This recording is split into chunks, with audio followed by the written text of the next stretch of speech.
The damn Germans let us down in Missouri.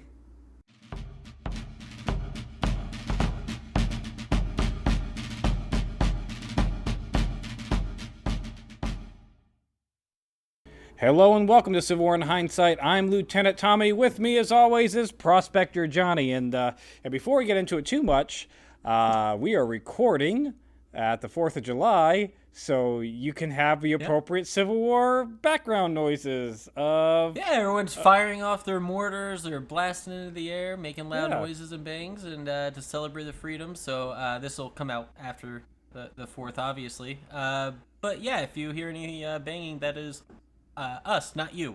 So and just like the Civil War up to this point, it's going to be a lot of noise, no casualties, and a couple of hands going missing. So hopefully no casualties. Hopefully no casualties. We'll see.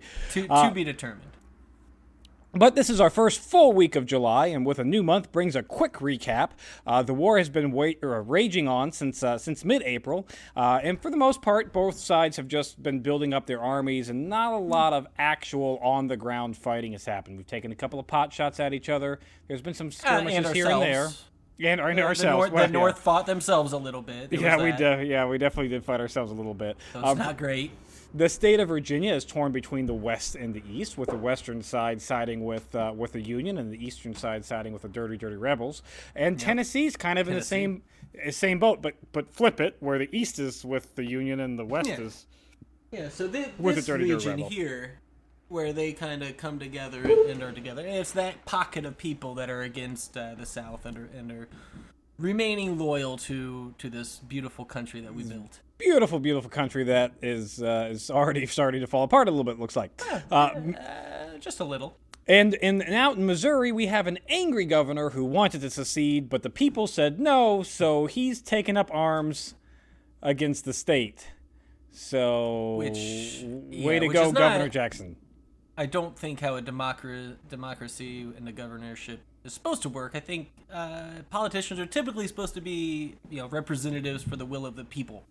So kind of bullshit what he's doing over there. Yeah, but to be fair, in his defense, when the Germans who were fighting with the Union on the Union side, a bunch of German immigrants captured a bunch of those rebels underneath Jackson, and they surrendered and they were unarmed.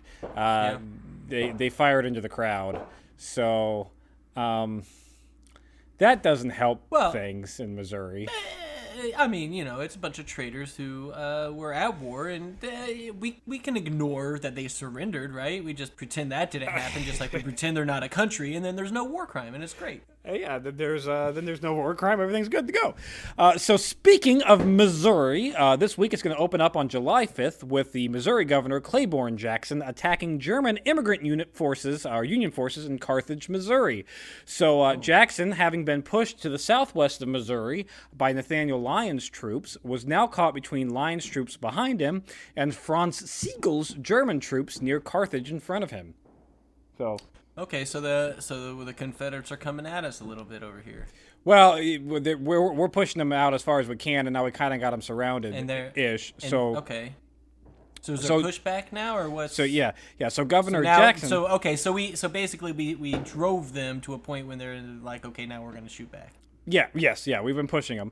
Governor Jackson is going to form a battle line with his 4,000 troops, mostly in civilian clothes, and a large number of them without guns, because they're very ill-equipped at this point. Oh, but I'm sorry.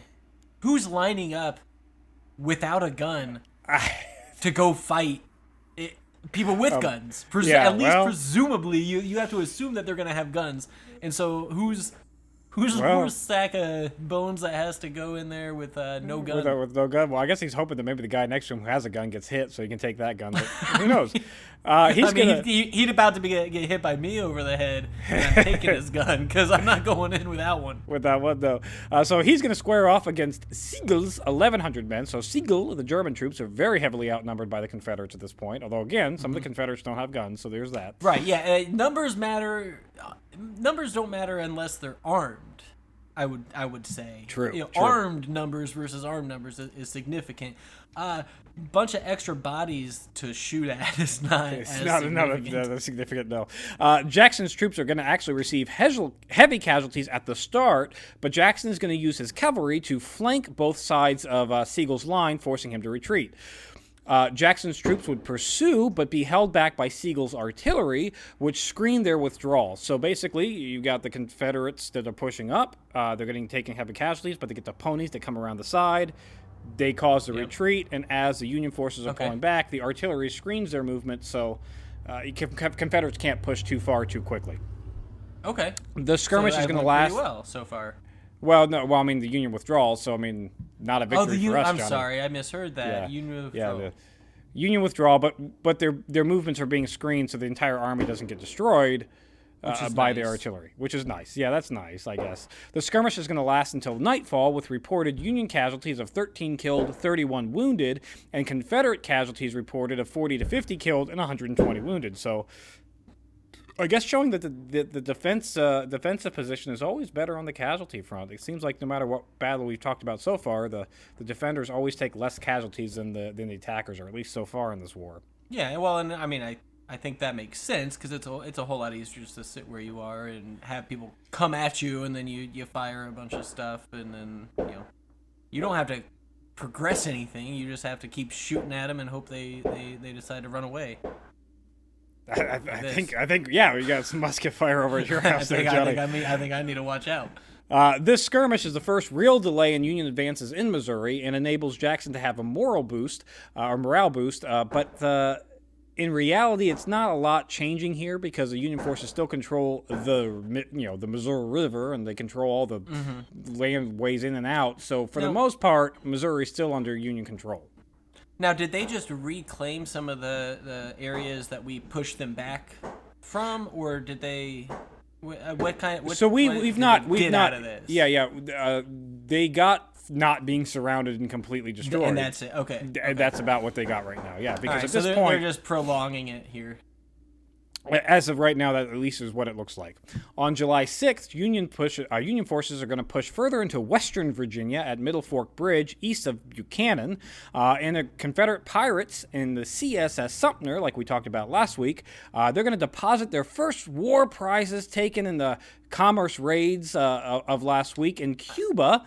They're going to go down to Cuba, deposit some of the goods down in Cuba, which laughingly Cuba is going to return to the Union forces at a later date. So they're like, wait, guys, we got all this stuff, and I think it's yours. Did somebody just come and leave it here? Or, I'm sorry, here's it back, I guess. What? And so, okay, so first of all, they're not pirates. They're not. They're Confederate kind Navy. Of pirates. They're Confederate Navy, but they're pirates. Yeah, but they're not. They're attacking commercial ships, and that's it. Which is what pirates do, Johnny. Okay. But they're not pirates because they're doing it for the South, which is a country that doesn't exist. For a country. They do it for the. True. There you go. Yeah. See. All right. Pirates. We'll call them pirates, but they're cowardice pirates, just like the rest of the South. So I guess it fits that they would be doing that. Yeah. More skirmishes on July 7th in Western Virginia at Bellington and Laurel Hill. Basically, these are Union troops moving forward while occasionally getting shot at by Confederate pickets. So, these aren't battles. These are what's a picket is just a picket like is a stand, a guard, like a guardhouse or whatever.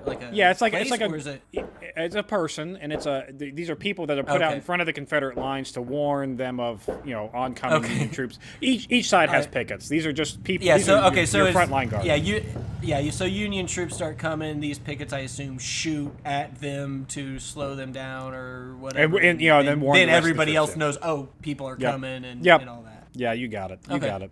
Okay. On July 8th, Confederate Brigadier General Henry Hopkins Sibley is going to be dispatched to Texas to take care of Union forces in New Mexico territory. These irregular Union troops have gathered in the area disguised as buffalo hunters. Oh, wait, we're back. Okay. New Mexico. Yeah, We're out right in there. New Mexico? Yeah, right there. Yes. So, yes. All right. So what color does this have to be? What are we doing out here? Is that a state? That's a territory, Johnny. That's just a Okay, territory. I didn't think so. That's what I thought. But we got Union folks out there. Yeah, we got some Union folks Fighting. that went out there. Yeah, the Union soldiers that went out there, that are irregular troops.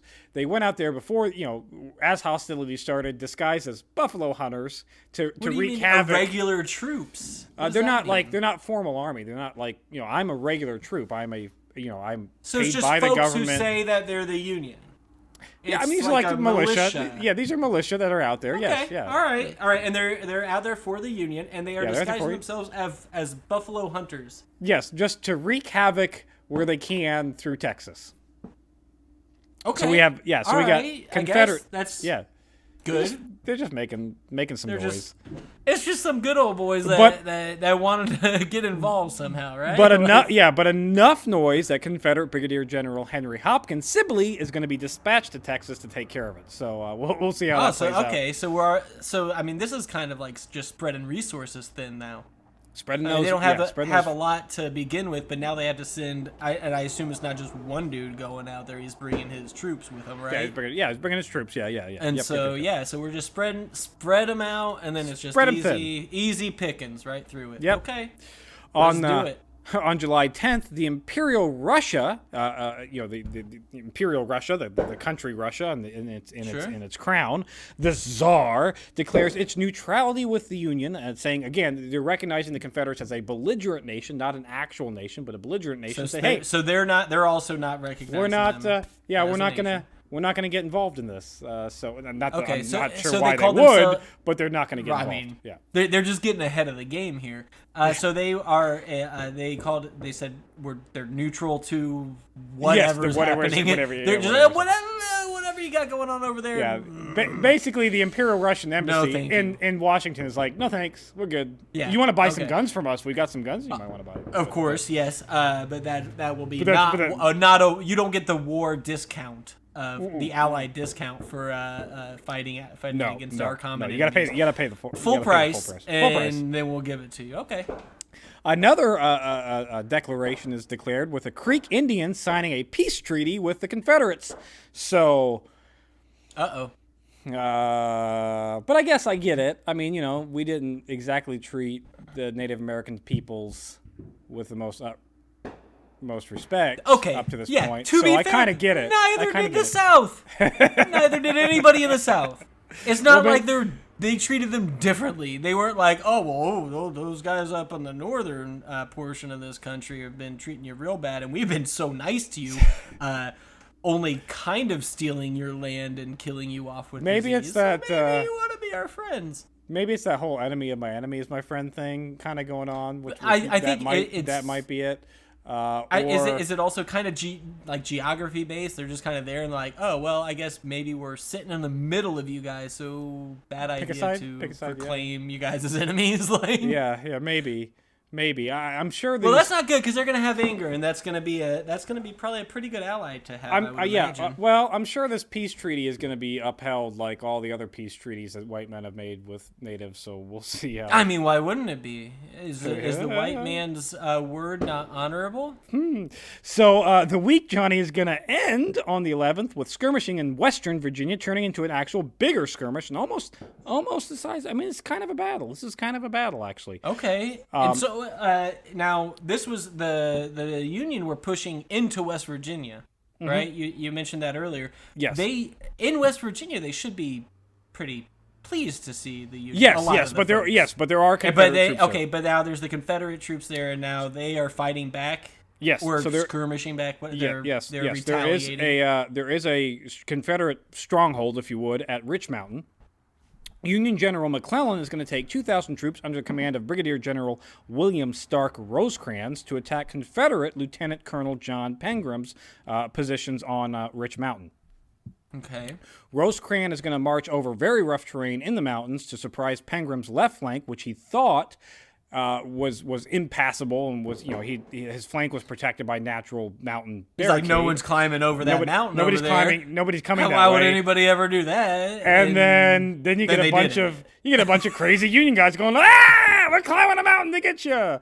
Well, I would imagine a lot of those Union came from kind of Ohio, Indiana, Pennsylvania, all that stuff. So they saw a hill. And they're like, "Oh shit! I've never seen one of them. Let me climb that." They were excited to go over that mountain. You might be right. Rosecrans is going to completely cut off Pengram's escape, and he's going to be forced to Pengram's going to be forced to surrender 555 men. So this is our biggest loss up to this point. 555 men. That is a lot of guys to lose. Rosecrans himself is only going to lose 12 men killed and 49 wounded during this skirmish. Confederate losses are really unknown. Reports kind of vary, but we do know about 555 prisoners. So mission accomplished as far as I'm concerned. I mean, that's fun. That's good. It doesn't matter. The other numbers stop mattering after that. Yeah, they tend to. Fun fact here, though, McClellan was supposed to push on to Beverly when Rosecrans' attack started. That was his initial plan. But then McClellan got cold feet, got cautious, and did not move his troops. So Rosecrans was kind of left to do this on his own. And then McClellan's going to take the credit for it in the Union newspapers. Yay! This is upper management taking credit for somebody else's work, like typically happens. All right. Well, the good thing is though that the more kind of as we progress as a country and we get better communications between everything, people taking credit for things that they never did will eventually just stop happening, right? One can hope.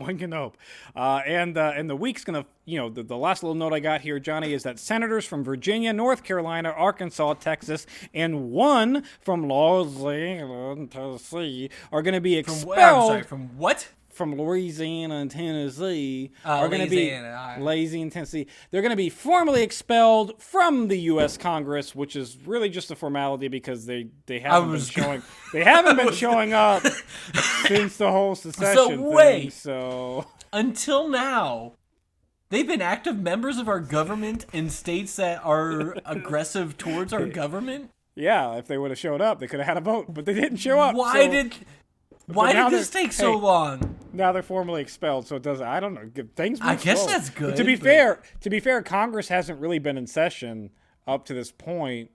They just called it a special session for the 4th, where Lincoln was, doing his whole I'm a dictator and please support me being a dictator thing. Right. So please allow me to keep being a dictator, even though I know I'm not supposed to do these things. This was their first actual they finally sat down and were like, all right, well, I guess this is our first order of business. We should probably expel these people. It seems to me, and call me an idiot, but if your country has half of it trying to get out and they are, seceding en masse and starting a war against you, it seems like maybe your government should meet sometime before, 3-4 months into this? Yeah. Probably. And maybe talk about some things and maybe get rid of anybody from those states that have seceded. Any of them. You're gone. You don't get to be in the government anymore. Well, they're not now, Johnny. So that's thank God. Mission accomplished. Jesus. That's it for this week in Civil War in Hindsight. Please remember to like, share, and subscribe. And if you enjoy this, check out Historic Hindsight, where we talk about all kinds of random things, including Civil War stuff like Civil War submarines.